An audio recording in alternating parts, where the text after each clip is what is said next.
Welcome to Big Idea Hardly, where you can learn something new in just a few minutes. Today, we study together David.Blight's Yale and Slavery, a history in which we probe into Yale University's complex and often troubling ties to slavery and its lasting impacts on American history and education. David W. Blight is Professor of American History and Director of the Gilder Lehrman Center for the Study of Slavery, Resistance, and Abolition at Yale University. Don't go away. Hurdley, the editor, will be right back with the story.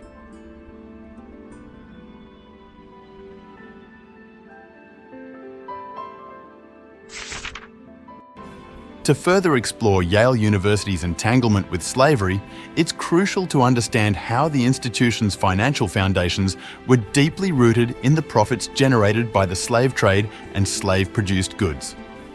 Many of Yale's early benefactors amassed their wealth through the transatlantic slave trade and investments in industries reliant on enslaved labor. These financial ties were not peripheral, but central to the university's development, influencing everything from the construction of its buildings to the endowment that funded its early operations. One of the most compelling stories illustrating this connection is the involvement of Yale's benefactors in the West Indian trade. This trade, which was heavily reliant on enslaved labor, was a significant source of wealth for many of Yale's early supporters. For example, Elihu Yale, the university's namesake, was deeply involved in the East India Company, which profited from the slave trade. His substantial donations to the university, which helped to secure its future, were inextricably linked to the exploitation of enslaved people. The book poignantly captures this connection, stating, "The gold that built Yale was stained with the blood of the enslaved." Another critical aspect of Yale's history is its intellectual legacy concerning slavery. Many of Yale's early scholars and theologians played a role in justifying and perpetuating pro-slavery ideologies. These intellectual justifications were not just academic exercises, but had real-world implications, reinforcing the societal norms that upheld slavery. For instance, the university's early curriculum and teachings often reflected the prevailing views of the time, which included the defense of slavery as a natural and divinely sanctioned institution. This intellectual complicity highlights how deeply embedded pro-slavery sentiment was within the university's academic framework. A particularly poignant story from the book involves a debate that took place at Yale in the early 19th century. During this debate, students and faculty discussed the morality of slavery, with many arguing in favor of its continuation. The debate is a stark example of how even the most enlightened institutions of the time were complicit in perpetuating the moral and ethical justifications for slavery.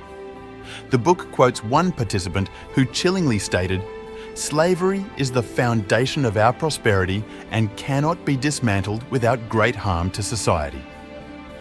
Furthermore, Yale's involvement with slavery extended beyond its financial and intellectual ties. It also included the exploitation of enslaved individuals within the university's daily operations. Enslaved people were employed by faculty members and administrators, performing essential tasks that kept the university running smoothly. These individuals, often invisible in official records, were nonetheless crucial to the functioning of the institution. One such story involves an enslaved man named Prince, who worked for a prominent Yale professor. Despite his significant contributions, Prince's life and labor were largely unacknowledged by the university, a stark reminder of the dehumanization inherent in the institution of slavery. The legacy of slavery at Yale is also evident in the university's physical landscape. The campus itself, with its historic buildings and monuments, is a testament to this troubled past. The very land on which Yale was built was originally inhabited by Native Americans, who were displaced and dispossessed by European settlers, many of whom later became involved in the slave trade. This displacement is another layer of the exploitation and injustice that underpinned the university's growth. Moreover, the book discusses how, even after the abolition of slavery, Yale continued to benefit from the legacy of this institution. The wealth generated by slavery and the ideologies that supported it did not disappear overnight. Instead, they were transformed into other forms of economic and social capital that continued to benefit the university well into the 20th century. This long-term impact is a crucial part of understanding how deeply slavery is woven into the fabric of American higher education. One final story that encapsulates the complexity of Yale's relationship with slavery involves the university's decision in the early 20th century to commission a series of portraits of its founders and benefactors. These portraits, which still hang in the university's halls, depict many individuals who were directly involved in the slave trade or owned slaves themselves. The decision to honor these figures in such a prominent way, without acknowledging their ties to slavery, speaks volumes about how the university chose to remember its past. It wasn't until much later that efforts were made to contextualize these portraits, recognizing the full history of the individuals depicted. Yale University's deep entanglement with slavery is a stark reminder of how integral this institution was to the development of American higher education. The university's financial foundations, intellectual legacies, and physical landscape were all profoundly influenced by the institution of slavery, leaving an indelible mark on its history. One particularly memorable story from the book involves the infamous Amistad Affair of 1839, when a group of African captives, led by a man named Cinque, revolted against their captors aboard the Spanish ship La Amistad. After the ship was seized by the US Navy and the captives were imprisoned in New Haven, Yale students and faculty played a controversial role in the ensuing legal battle.